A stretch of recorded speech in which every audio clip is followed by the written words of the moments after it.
Salut tout le monde, salut les gratteurs, salut les gratteuses, ici Cédric, j'espère que vous allez bien. Alors je vous présente aujourd'hui un nouveau tuto et ce sera la première partie des solos qu'on peut entendre sur un morceau de Jean-Jacques Goldman qui s'appelle C'est pas de l'amour. On peut retrouver ce morceau sur l'album Fredericks Goldman Jones sorti en 1990 et vous pouvez aussi écouter sur YouTube une version live sur l'album du New Morning au Zénith. On regarde donc aujourd'hui la première partie des solos et il y aura une partie 2 la semaine prochaine. Je fais une spéciale dédicace à Christophe qui m'a fait la commande de ce tuto. Donc à vos guitares électriques les amis, c'est parti! Voici donc la partie numéro 1 sur les solos du morceau C'est pas de l'amour de Fredericks Goldman Jones. Il y aura donc un deuxième tuto où on verra les solos de la fin. Déjà, je vais vous donner les 4 accords sur lesquels vont tourner tous les solos. Ça sera Sol majeur, Ré, La mineur et Do. Il y aura donc une mesure par accord, donc à vous de trouver une rythmique, de base. 1, 2, deuxième accord, troisième accord, quatrième accord, ok ? Au niveau des accords, il n'y a pas de barré.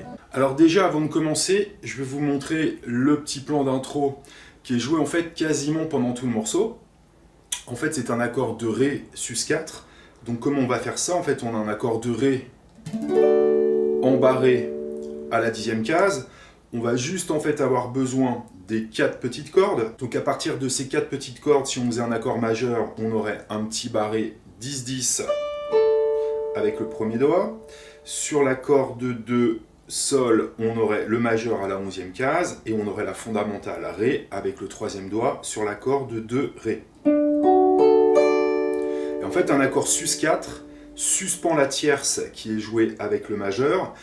Donc un accord sus4 suspend la tierce par une quarte, d'où sus4, suspended 4. Et donc en fait, on va remplacer le majeur qui était à la 11e case avec le petit doigt qu'on va mettre en dessous corde de Sol à la 12e case. Ce qui nous donne du grave vers l'aigu, 12, 12, 10, 10. D'accord? Donc on utilise l'index, le petit doigt et le 3e doigt. Ok? Et en fait, au niveau des notes, en fait, on va faire tout simplement. L'idée, c'est qu'on démarre ça à partir du 2e temps, en faisant d'abord 2 croches, un petit peu plus loin celle-ci, encore un petit peu plus loin celle-ci, d'accord?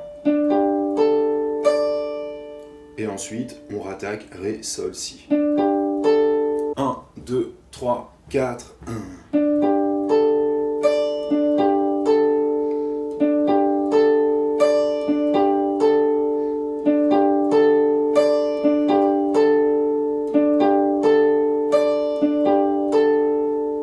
Passons à présent au premier solo qu'on va plutôt appeler un thème, qui sera rejoué un petit peu plus loin dans le morceau.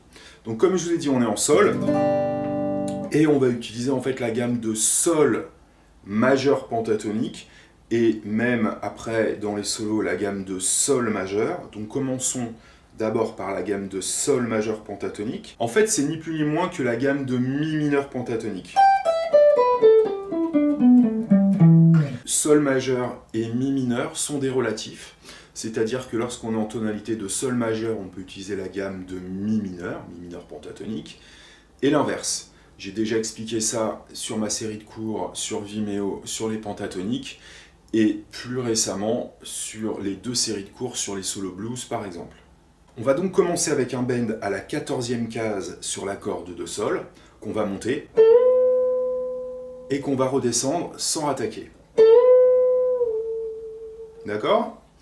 Ensuite, on va refaire le même bend, on va le redescendre, et on va le lier à la 12e case. D'accord ? Et on va finir sur le mi 14e case, corde de ré 2 fois. Donc voici le début du thème.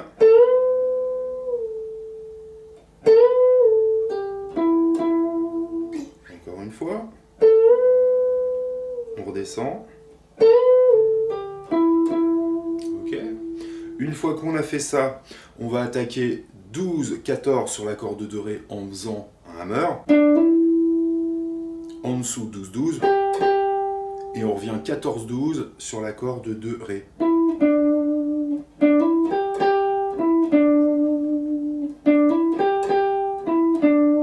Ok.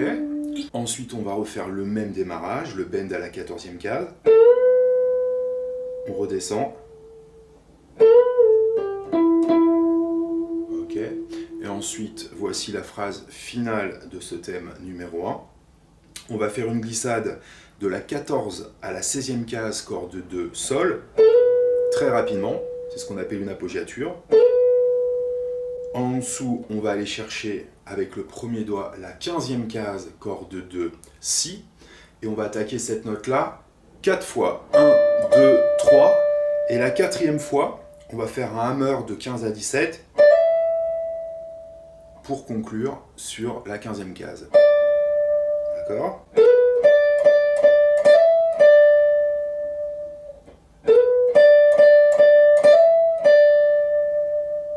Donc première phrase.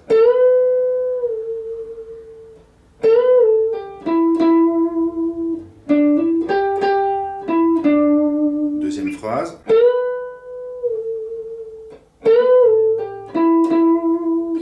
Un, deux, trois, un. Ok, je refais une fois.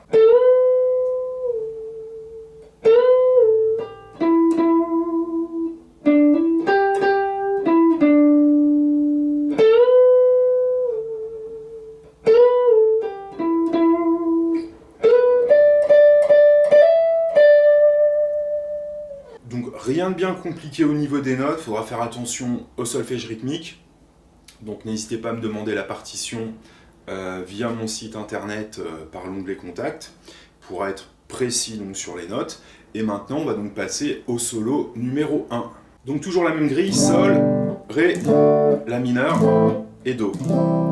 Une mesure par accord. On va démarrer sur le Et du premier temps. Et on va faire 12-14 sur la corde de Ré avec un hammer. Ok. En dessous 12, toujours en croche. Ensuite 14-12 en pulling off. On conclut cette mesure sur le 4e temps avec un bend à la 14e case. Mesure suivante, on rattaque 14 sans le bend. Ensuite on rattaque 12. À nouveau le bend. Ensuite 14-12 en dessous. À nouveau 14-12, mais cette fois-ci plutôt avec une liaison. Et 14 cordes de Ré et 12 cordes de Sol. Donc voici le démarrage. 3, 4, 1.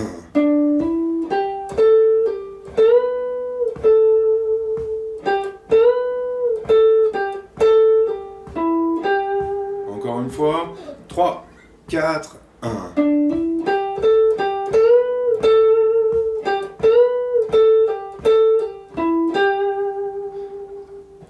Et ensuite, on va faire 14-12 sur la corde de Ré. Ok, vraiment pour conclure la phrase.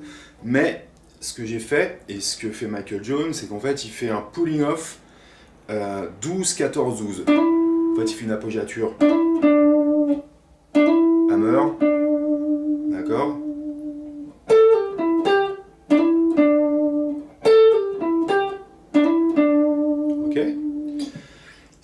dernière note va sonner assez longtemps. On va rattaquer sur le et du troisième temps, 12e case, corde de ré, 14e case à côté, 12e case en dessous. On va refaire un plan comme sur le thème, on va glisser de 14 à 16 rapidement. Donc la glissade. Ensuite, on va prendre la 15e case, un petit peu comme tout à l'heure sur le thème numéro 1.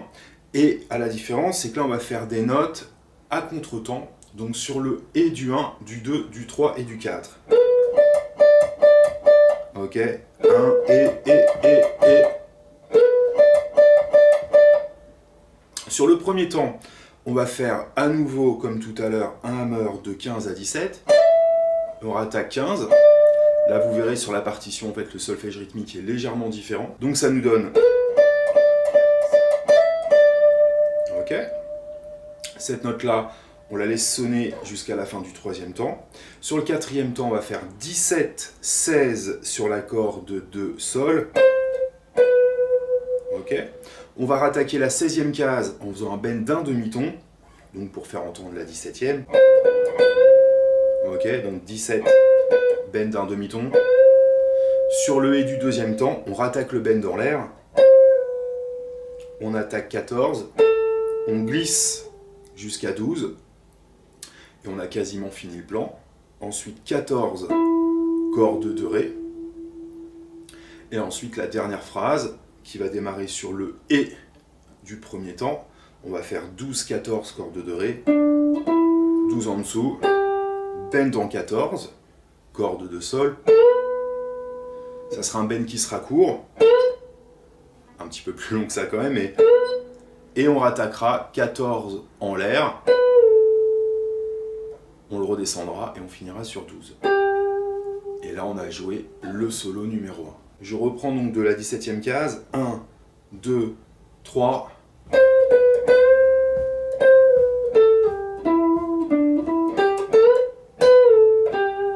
Encore une fois. 1, 2, 3.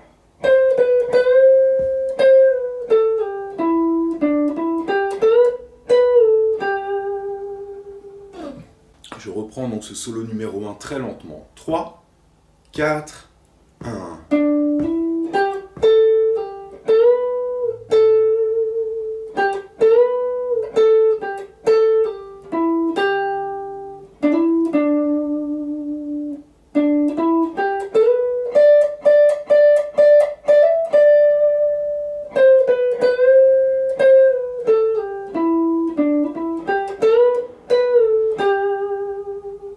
Encore une fois, 1, 2, 3, 4, 1. Bend, bend, hammer, enfin pulling off, avec l'appoggiature.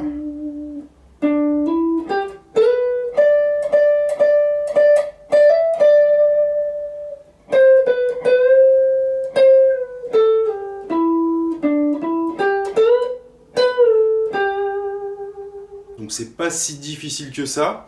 Faut faire attention parce que le tempo avance quand même plutôt pas mal. On est noir à 140. Donc je vais mettre une petite boîte à rythme et je vais vous jouer ça noir à 120.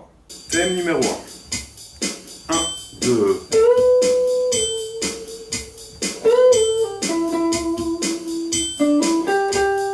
Je laisse sonner.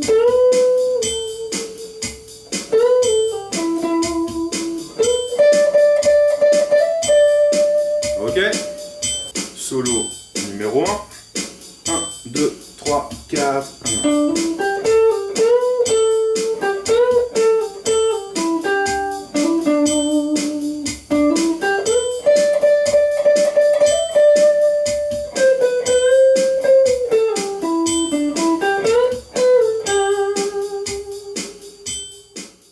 Voilà les amis, on a donc vu la partie numéro 1 aujourd'hui. Je vous laisse digérer tout ça pendant une petite semaine et puis je vous retrouve donc la semaine prochaine pour la partie numéro 2 pour voir le solo numéro 2 et le solo final. Alors, bonne musique à tous, éclatez-vous avec ce petit solo et bonne musique et à très bientôt. Bye bye.